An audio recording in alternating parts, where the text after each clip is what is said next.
Okay, hello.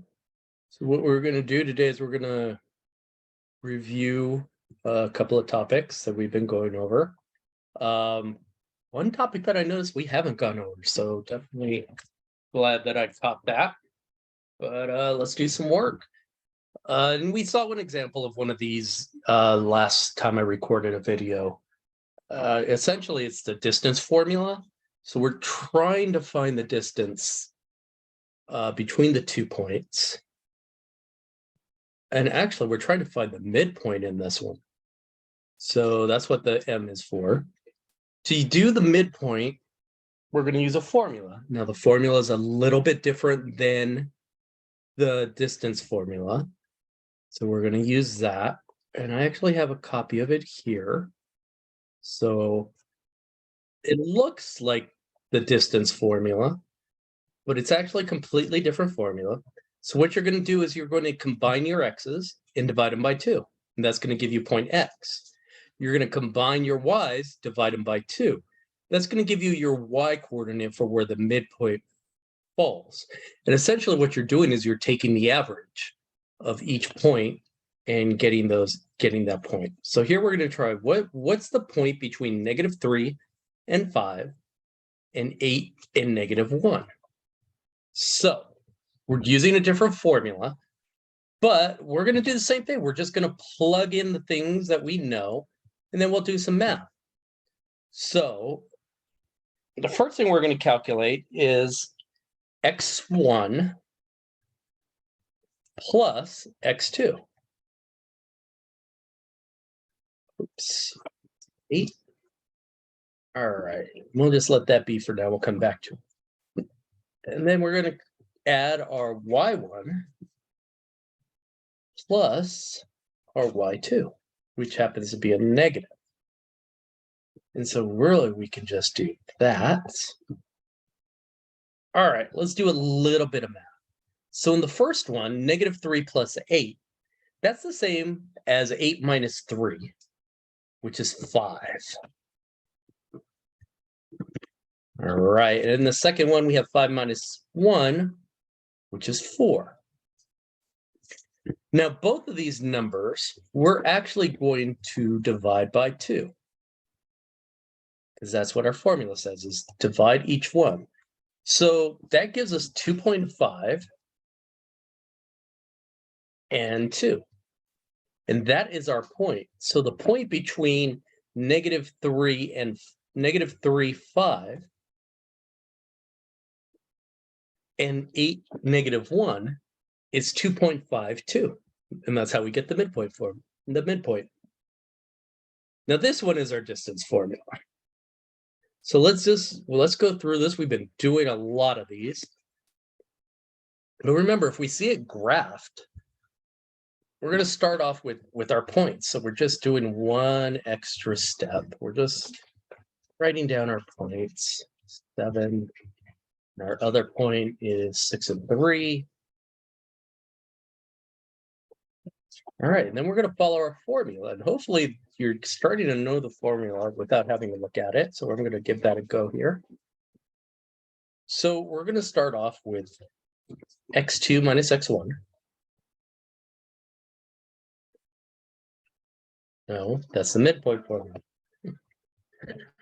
So that we don't make any mistakes, let's take a look at the distance formula just to remind ourselves. So we're going to take a little look. So apparently, at least I'm not at the point where I'm just knowing it. That's okay. Having some trouble with some screens. So let's just hop on back.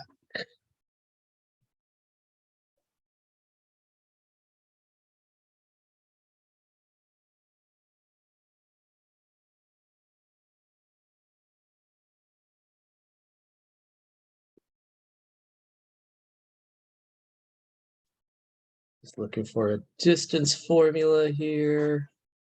Copy and bring over so we can keep an eye on it. Not finding one easily. There it is.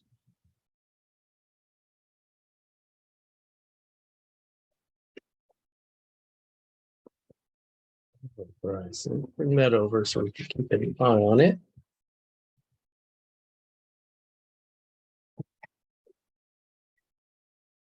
There's our distance formula.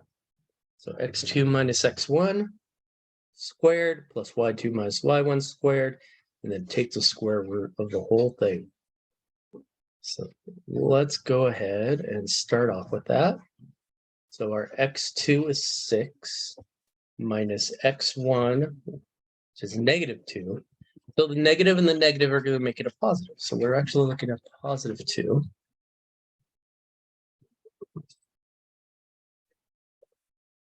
Go ahead and clean that up. And then for our second part, we'll do y2 minus y1. Y2 is going to be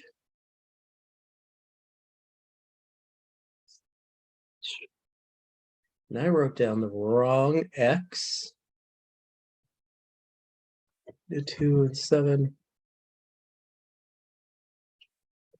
6 plus, no, got that right. I'm just seeing, this is why we write things down neatly so we don't confuse ourselves. So y2 minus y1.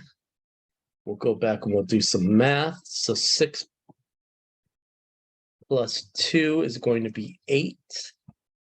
3 minus 7 is going to be -4. And then we're going to square both of those. So 8 times 8 is 64. -4 times -4 is going to be 16. Then we're going to add those together. We are going to get 0.80. And then we take the square root of 80, which I do not believe is a perfect square. So we're going to double check our calculator.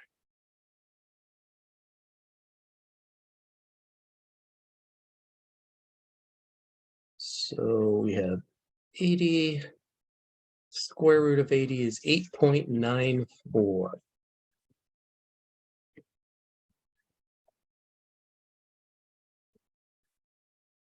Which makes sense. It's a little more than the 8. So 8.94 is the distance between the 2 points. So this is where I told you that I don't feel like we ever went over this, but it doesn't mean you shouldn't try doing it. You know how to break down a formula. So quick Google, see what the formula is, and then it's simply the same thing of replacing. So in this case, we're doing the equation of a circle. The formula for a circle is r squared will equal x minus h squared plus y minus k squared. So let's give that a try. Now, we don't know what the radius is. So we're going to leave that alone. And remember that little symbol, we call it a caret. It means the number is an exponent. So in some programs, it's just kind of difficult to write out an exponent. So we put that little caret symbol. So we have r squared equals x minus h. So h is just the center, the coordinates. So, and it tells us a circle with a center of 1, 0. So this one's going to be 1. And then squared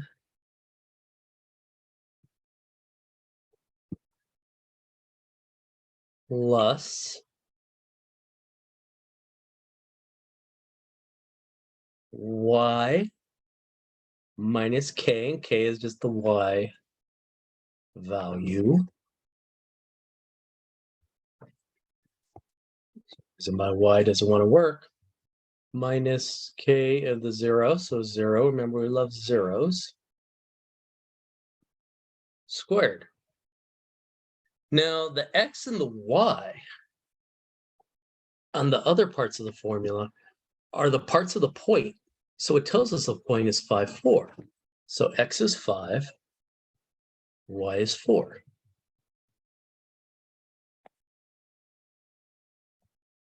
All right, now we just do math.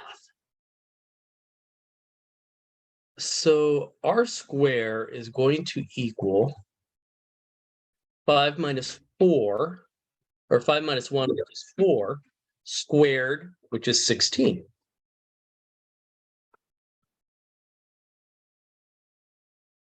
And then 4 minus 0 is 4, squared is 16. Now 16 plus 16 is 32. And so the area of the circle with the center of 1, 0 and 0.54 is equal to r squared equals 32. Well, we still have that square on the r, and we just want to know r. So we're going to take the square root of 32. We'll pop that into our calculator because I don't believe that's a perfect square. And so it's actually 5.66. So the area equals 5.66, or r equals 5.66. All right. So we have 2 more examples of this. So let's go ahead and do that. We're using the same formula. So let's just start replacing things. R squared, we're going to leave this alone. Remember, x is the point value, which is 6. H is the x value of the point of the center, which is 2. Plus y of the point minus the y of the center, which is 1. And so we're going to go back and do the math on it. So 6 minus 2 is 4. 4 squared, we already did that, so we know it's 16. Plus 5 minus 1, which is 4. 4 times 4 is 16. So we're going to end up with the same amount, the same number. Which gives us 32. Plus 32 in. And we are going to end up with, because I still have it in my calculator, 5.66.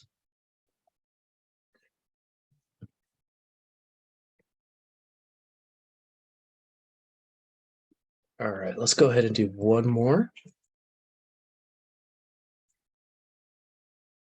So we got that one. See if we end up with some different numbers. So r squared is going to equal x, and x is going to just be the x coordinate of the point. That's going to be 7 minus h. H is the x coordinate of the center, which is 3, squared plus y, which is the y coordinate of the point, minus k. K is the y coordinate of the center. And we'll do some math. So 7 minus 3 is 4. 4 squared is 16, which we've already looked at. 6 minus 2 is 4. Hey, 4 squared is 16. 16 plus 16 equals 32. Square root of 32 is still in my calculator, which I believe is 5.66. Yes, 5.66. So this area of all those circles is 5.66. All right, let's go back and to do a little midpoint formula work. So there's our midpoint formula. So we have a point between, or we want to find the point between 1, 4 and 5, 12. And so we are going to just move that, give a little space.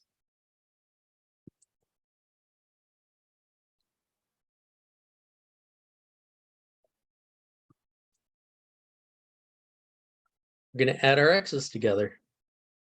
So our x's are 1 and 5, so that gives us 6. And we're going to add our y's together, and our y's are 4 and 12, which gives us 16. Now we're going to divide both of those by 2. 6 divided by 2 is 3.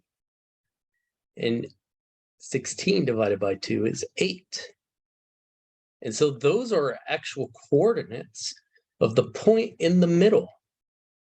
So the point between those 2 points is the point 3, 8.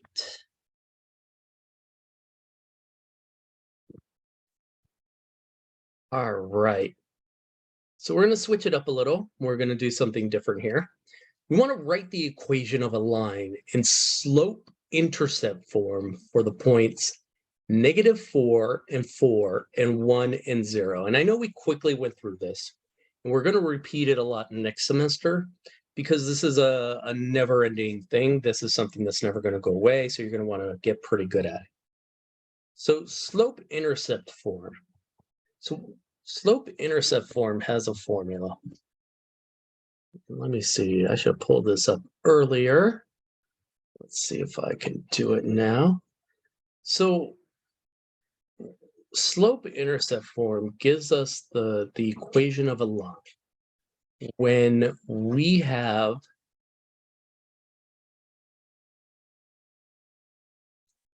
a certain amount of information. And this is probably one of the most common forms of a line. So we definitely want to get used to it. We use a lot, like especially slope-intercept form. It's just not going away. So you're going to want to start getting used to it. And you may have heard of it. It's sometimes we refer to it as y equals mx plus b. So the slope is the m in front of the x, and the y-intercept is the b. And what the y-intercept signifies is where a line crosses the y-axis. So we're going to be doing this we want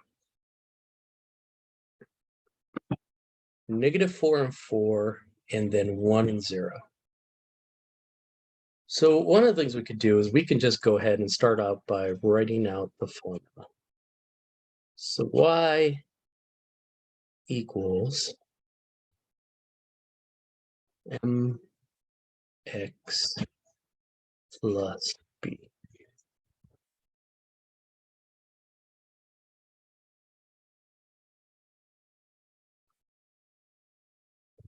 Well, one of the things we definitely need to know is we need to know what the m is, and we can figure that out because one of the also the important things is how to solve for slope. I'm just looking for import here. And so let's use this one. This is going to be another skill that you're going to want to know pretty well. So get this over here. What that formula looks like is this first part here, the y2 minus y1, x2 minus x1. Okay, so let's just do that. You know how to pick out the y2s and the y1s and set up a formula, and that's all you have to do for right now. So y2, which is 0, minus y1, which is 4, and that's going to be over x2, which is 1, minus -4, and since we have the -4, a minus and a minus, make a positive. All right, and I'm just going to put this division sign in like this so we know that it. So we're going to do a little arithmetic and clean it up. So 0 minus 4 is -4. And then 1 plus 4 is 5. So we have -4/5. Our y is -4/5. So we can come down here. And we can replace that. -4/5.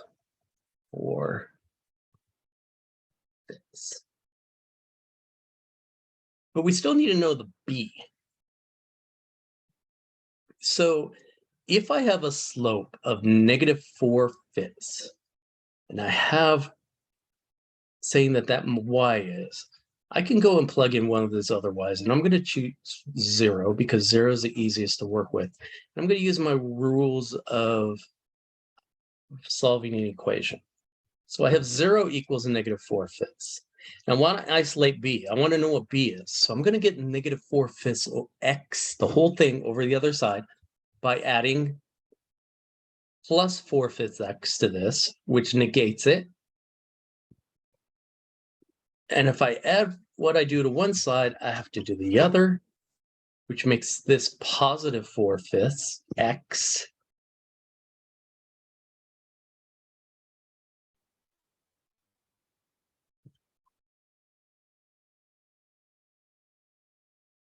Now, the other thing is, remember how I used that 0.0 there? I'm also going to use the 1 from the same. Now, you can't mix them. So it doesn't matter which one you use. You just can't mix them. Use the x and the y from one set. Well, the great thing about 1 is anything multiplied times 1 is itself. So b equals 4/5. So y equals -4/5 x plus 4/5 is the answer to that.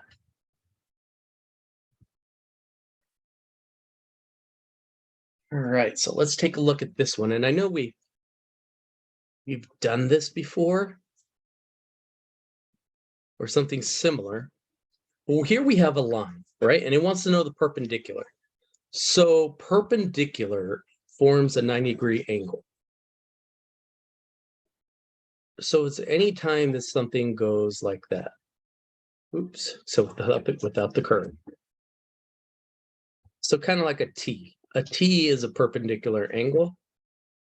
That's two right angles. If I could draw them straight, that would be a perpendicular line. So when we have something, when we're given a line and we want the perpendicular, we need to know the negative inverse slope. All right. And we know what point it goes through. So let's just start putting together some things we know and see if we can figure this out. So we're going to start with this equation. And what we want to do first is put it into our y equals mx plus b form.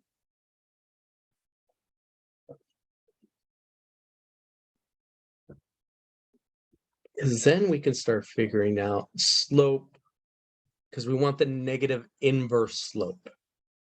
Okay? So let's get in the y equals mx plus b. So that means I need to get the x over.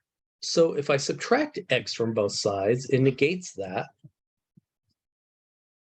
And since I did it on one side, I have to do it to the other, makes a negative x on the other side. So now I have negative x plus 11. Well, I just need this to be y. That means I need to get rid of the -2. So -2y actually means -2 times y. So the opposite of multiplication is division. So I'm going to divide both sides by -2. Over here, the negative, when I divide x by -2, we'll make it positive x over 2.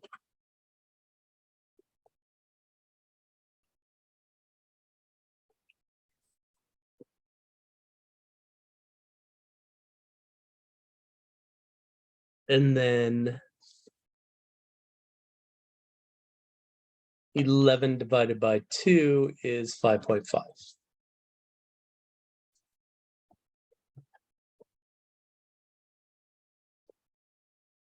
All right. So what we actually have here is a slope of 1.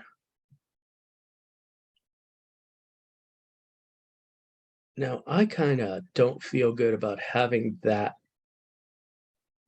x over 2. So what I'm going to do is I am going, let's see, what can we do there?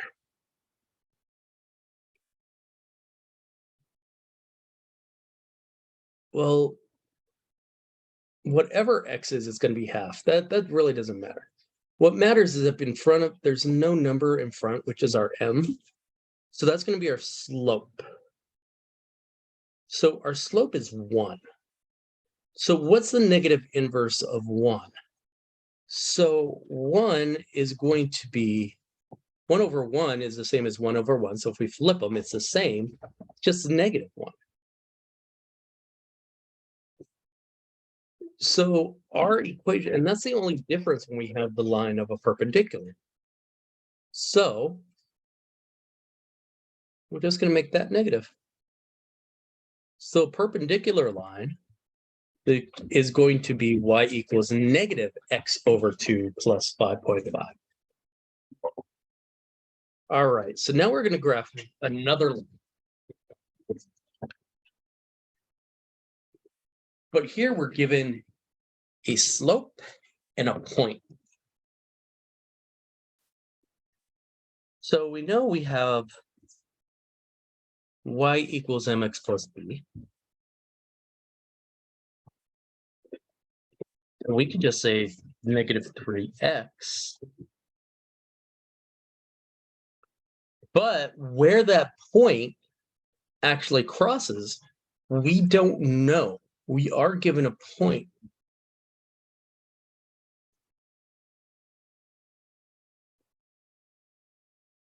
And so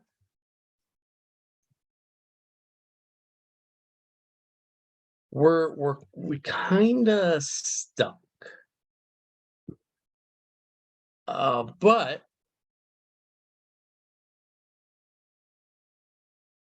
we do have one more formula we can look at. And that's what's called the point slope form. And I'm just trying to find a good picture of that so I can upload that one too right there. And what point slope form happens to do for us is that if we have a point and a slope, we can figure out the equation of a line, hence the name point slope form. So let's take a look at what that formula looks like. Is that? So we're still going to keep the y minus y1, so it's the only y we have, which is negative 4, and a negative and negative make a positive, so y plus 4 is going to equal m, and remember, m stands for our slope, and we have the slope, negative 3 times the quantity of x minus x1, and we have our x1 point, which is 3. And we're going to do some algebra to kind of expand this out. So the first thing we're going to do is we're going to just go ahead and copy over this part. We're going to work on the other side first. So we're just going to copy this over. All right, and we're going to expand out the slope, and we're going to multiply the slope by everything inside the parentheses. So negative 3 times x is negative 3x. And negative 3 times negative 3 is positive 9. Awesome. So remember, we want we're basically converting over to the y equals mx plus b. So that means I want to get the y all by itself, but it has the 4. So I want to get rid of the 4. So I'm going to subtract 4. But what I do to one side, I'm going to do to both. So I'm going to subtract 4 over here. 9 minus 4 is 5. So the slope of the line is going to be y minus 3x plus 5. Now, let's do things the easy way. We could draw a jagged little picture, show all kinds of weird things, or we can just go ahead and plug that into Desmos. And I want you to do that. I want you to go to desmos.com, graph a line. If you just plug that formula in, then you will go ahead and get the graph of a line. You could take a screenshot of that line, put it in. I believe you can download. but there's no need to draw out something like that. We have nice little tools. Similarly,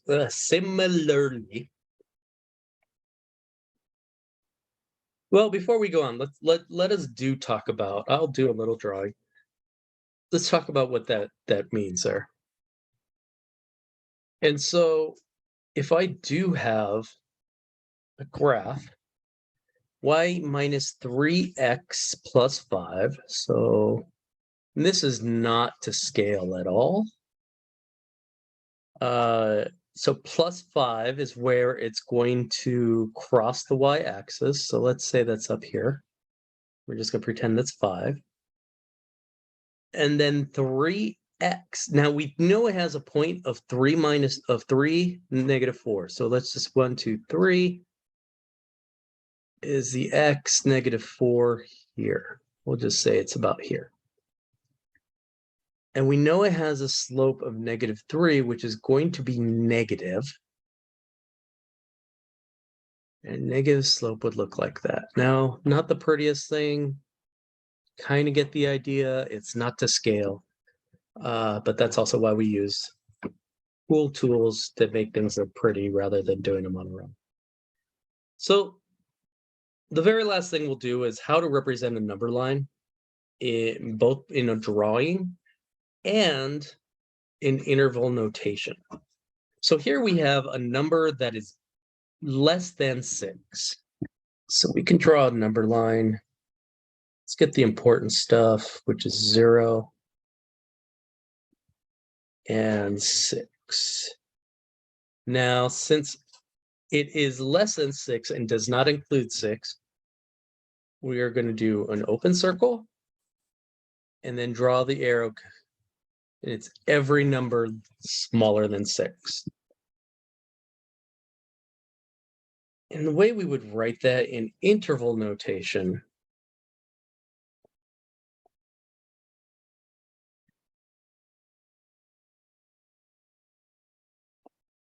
is we would just write, I'm trying to switch over we would put in parentheses everything to the left of 6 would be negative infinity. I don't have an infinity sign on here. So for shorthand, and if you have to do this, I won't mind. I don't like it, but I won't mind. I get it. No infinity sign. Starting at 6. And we use parentheses to say that it's not included.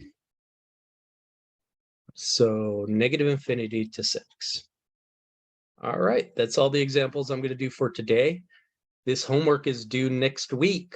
So get the rest of these problems done. You now know how to define the circle. We've done some more midpoint. We've done some more distance. We've done some number lining. Get to work.